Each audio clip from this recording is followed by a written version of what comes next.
văd determinare în tine. Dacă ai decis să deschizi și antrenamentul numărul 2, chiar vrei să schimbi situația. Asta este clar.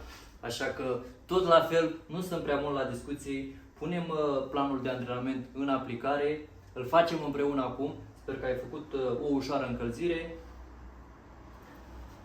Și eu zic să-i dăm drumul. Hai să vedem ce ne spune prima dată. Ca și poziție fundamentală, la fel ca data trecută, ne spune culcat dorsal, dar cu picioarele flexate. Mă culc, picioarele flexate. Iar la primul exercițiu îmi spune în felul următor. Așează palmele pe coapse sau pe quadriceps. Mușchiul din față este quadricepsul. Le așez aici, aproape de inghinal. Am 12-16 repetări, dar cu 3 seturi, cu o pauză de aproximativ 30 de secunde.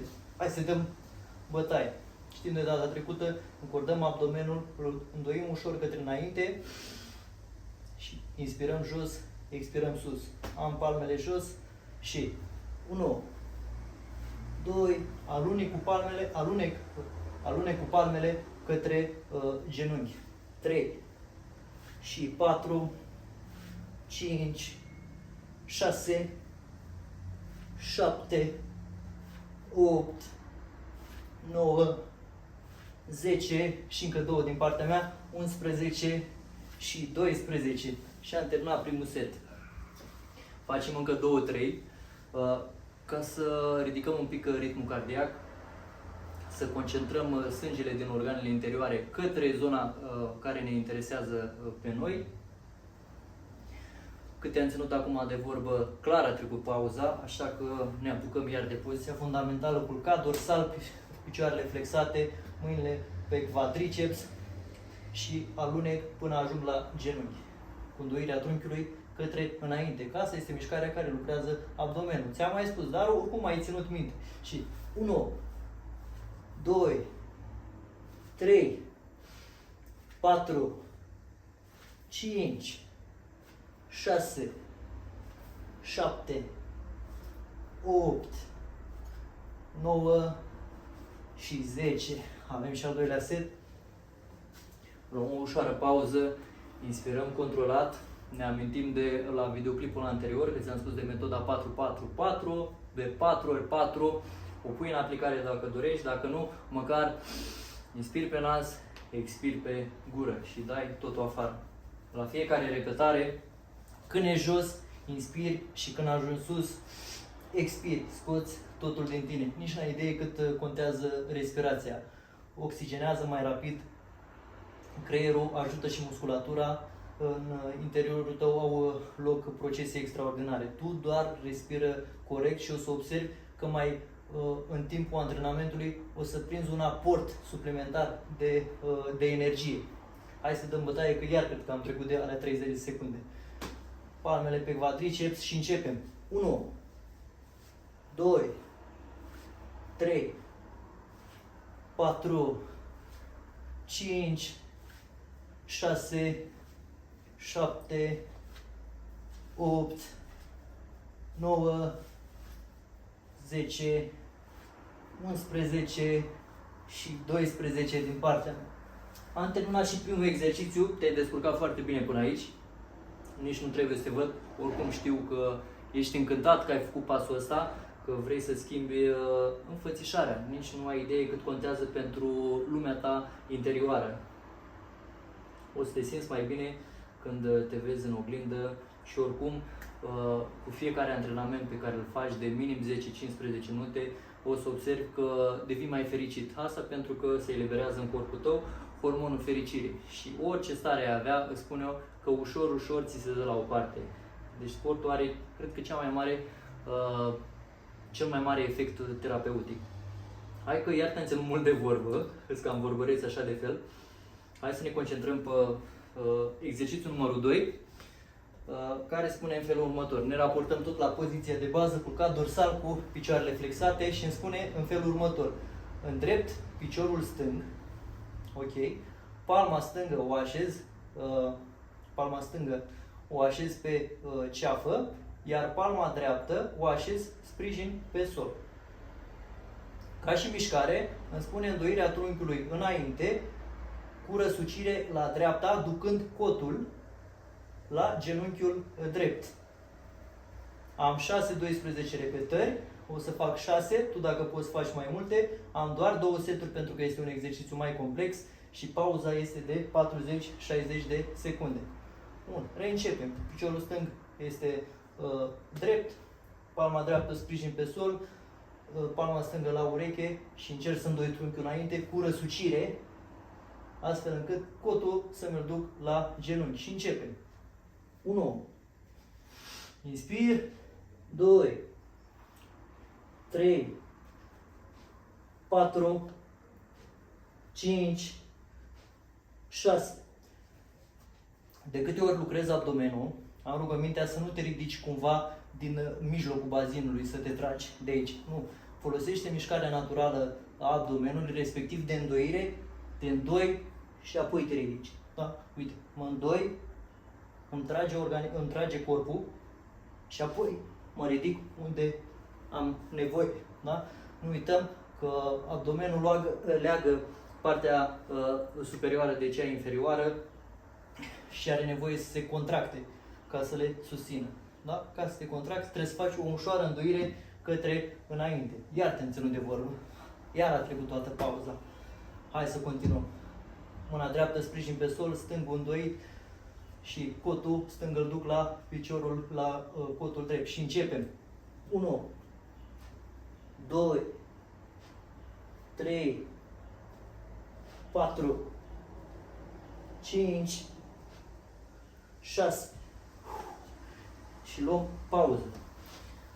Am terminat și exercițiul acesta, 2 seturi, a câte 6 repetări, dar tu o să poți mai mult și despre 12 repetări. Acum îmi zice la exercițiul următor, exercițiul 2, fă-l în oglindă. Asta ce înseamnă? Îl fac invers.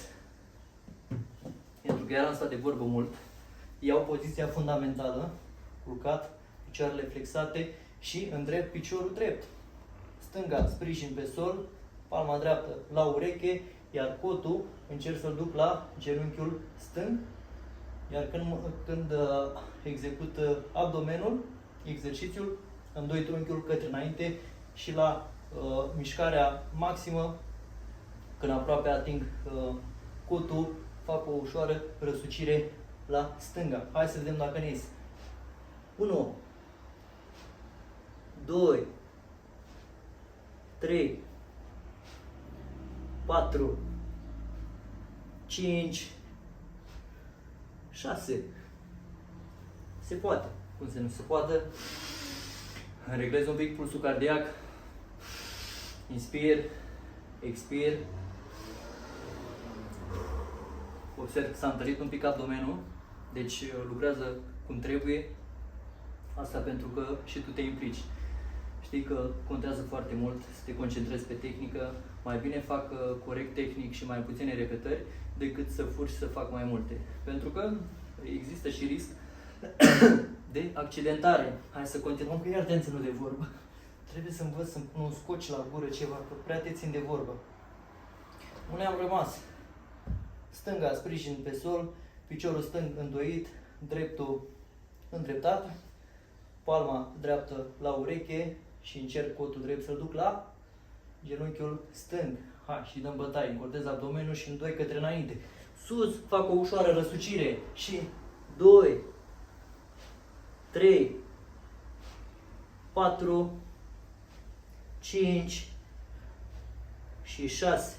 Observ, îți readuc aminte de câte ori fac exerciții pentru abdomen, îndoi către înainte trunchiul. Îmi este mai ușor să mă ridic și să fac antrenamentul pentru abdomen. Și așa este și corect. Asta este mișcarea ta naturală pe care tu trebuie să o urmezi. Bun. Dacă am terminat și setul numărul 2, hai să vedem ce ne spune la următorul exercițiu. La următorul exercițiu ne punem înapoi în poziția fundamentală și zice așa. Așează palma dreaptă pe short. Bun.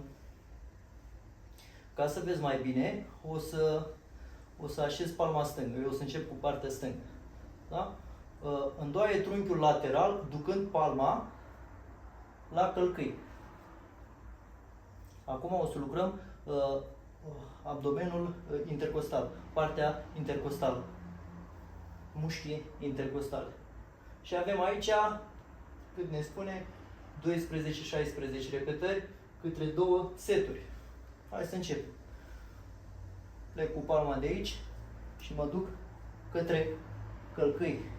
Și 1, 2, 3, 4, 5, 6, 7, 8, 9 și 10. Am terminat primul set. Bun. Ne revenim un pic în fire, ne concentrăm pe respirație. Mai avem un set de 12 repetări. Apoi, următorul exercițiu ne spune să facem pe partea opusă. Deci nu mai citim. Antrenamentul se încheie cu o planșă de 40-60 de secunde, la fel cum te-am obișnuit și în abdomenul anterior, în antrenamentul anterior. Eu o să pregătesc deja cronometru ca să nu pierdem timpul. Bun, hai că mai avem aici încă un set. Picioarele flexate, abdomenul încordat, ușor îndoit către înainte. Palma pleacă din dreptul șoldului și duc palma la călcâi. Și 1, 2, fac îndoire laterală, 3, 4, 5, 6, 7, 8, 9 și 10. Am terminat și cu setul numărul 2 și fac următorul exercițiu care este același, numai că fac pe partea opusă, respectiv partea dreaptă 2 seturi, 10 repetări, 12 repetări. Îți mai dau 2 din partea mea dacă e nevoie, dar minim 12 repetări avem acolo în planul de antrenament, așa că iar am stat mult de vorbă și te invit la mișcare.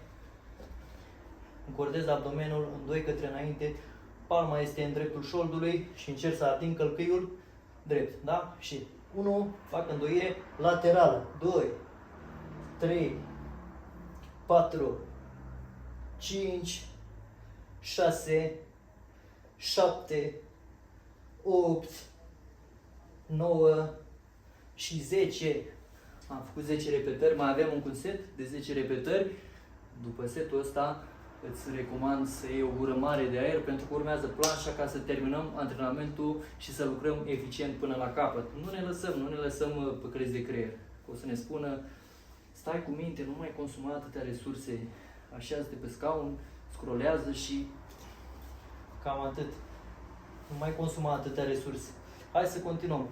Culcat dorsal, picioarele flexate, încordez abdomenul, în 2 trunchiul către înainte, inspir și 1, duc palma la călcâi, 2, 3, fac îndoire laterală, 4, 5, 6, 7, 8, 9 și 10 și ne pregătim de planșă. Am dat drumul la cronometru, ne așezăm în planșă, sprijin pe coate, încordez abdomenul, în 2 trunchiul către înainte ușor, ca să fac o ușoară cocoașă și țesuta încerc să o ridic mai sus de nivelul omoplaților și rămân aici 40 de secunde. Mă concentrez pe respirație. Încordez de la picior până sus toată musculatura, dar în special abdomenul. Da?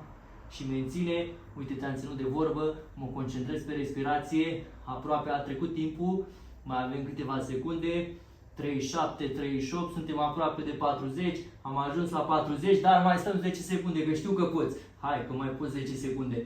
5 și 4, 3, 2, 1. Felicitări! Am terminat împreună antrenamentul. Te rog să te întorci la e-mail, să citești în continuare ce ți-am mai pregătit și spor la antrenament pentru data viitoare.